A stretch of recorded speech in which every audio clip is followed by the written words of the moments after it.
Baiklah anak-anakku, kembali lagi di pembelajaran jarak jauh, mata pelajaran fikih. Kali ini kita akan membahas fikih toharoh, ya. Walaupun kita belum bisa bertatap muka secara langsung, tapi Ibu harap kalian tetap semangat dalam belajar ya. Bismillahirrahmanirrahim. Assalamualaikum. Apa kabar anak-anakku yang soleh dan soleha? Ibu harap kalian semua selalu dalam keadaan sehat dan dalam lindungan Allah Subhanahu wa Ta'ala. Amin ya Rabbal Alamin. Ketika sudah masuk waktu sholat, pas mau wudhu, tidak ada air. Aku harus bagaimana? Tidak perlu panik dan tidak perlu khawatir ya. Karena Islam punya solusi untuk kita tetap melaksanakan sholat walaupun dalam keadaan tidak ada air, yaitu dengan bertayamum. Apa itu tayamum, Ibu? Baiklah, tayamum ialah bersuci dengan menggunakan debu yang berada di sekitar kita sebagai pengganti wudhu atau mandi wajib. Tapi perlu diingat ya, bersucinya ini dengan menggunakan debu, bukan menggunakan tepung ataupun bedak. Atau debunya misalnya dicampur dengan debu atau bedak, itu tidak boleh. Debu di sini adalah murni debu. Ya. Baiklah. Kemudian apa sebab-sebab tayamum atau hal-hal yang menyebabkan tayamum itu diperbolehkan? Yang pertama yaitu tidak ada air, seperti halnya musim kemarau, kekeringan, sumurnya tidak ada air, sungai pun tidak ada air.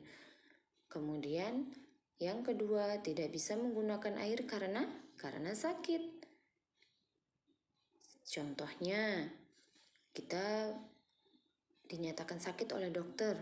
Kemudian kata dokter, kalau kita terkena air, maka penyakit kita akan semakin parah atau akan menyebabkan kematian misalnya. Maka boleh berwudu dengan menggunakan debu atau bertayamum. Kemudian yang ketiga yaitu airnya hanya cukup digunakan untuk hal yang lebih penting ya, seperti hanya memasak ataupun minum. Seperti itu. Kalau misal ada airnya hanya sedikit, maka utamakanlah untuk memasak atau minum. Dan berwudu atau mandi jinabahnya adalah dengan menggunakan tayamum. Adapun dalil atau dasar hukum daripada tayamum yaitu surah Al-Maidah ayat 6 yang berbunyi A'udzubillahi minasyaitonirrajim. Bismillahirrahmanirrahim.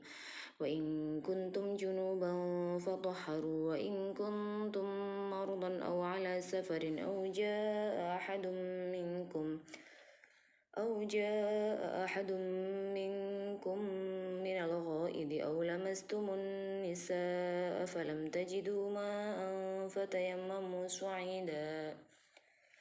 فتيمموا صعيدا طيبا فامسحوا بوجوهكم وأيديكم منه. Yang artinya, dan jika kamu junub maka mandilah, dan jika kamu sakit atau dalam perjalanan atau kembali dari tempat buang air atau menyentuh perempuan lalu kamu tidak memperoleh air, maka tayamumlah dengan tanah yang baik atau tanah yang bersih.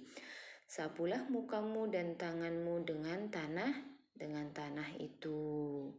Nah, jadi kita sudah tidak perlu panik lagi ketika tidak mendapatkan air bersih ataupun air yang cukup untuk berwudu atau bersuci. Nah, kemudian dalam bertayamum itu apa saja yang harus kita basuh atau apa saja yang harus kita usapkan debu itu di mana saja? Yang pertama yaitu debu tersebut akan kita usapkan pada wajah.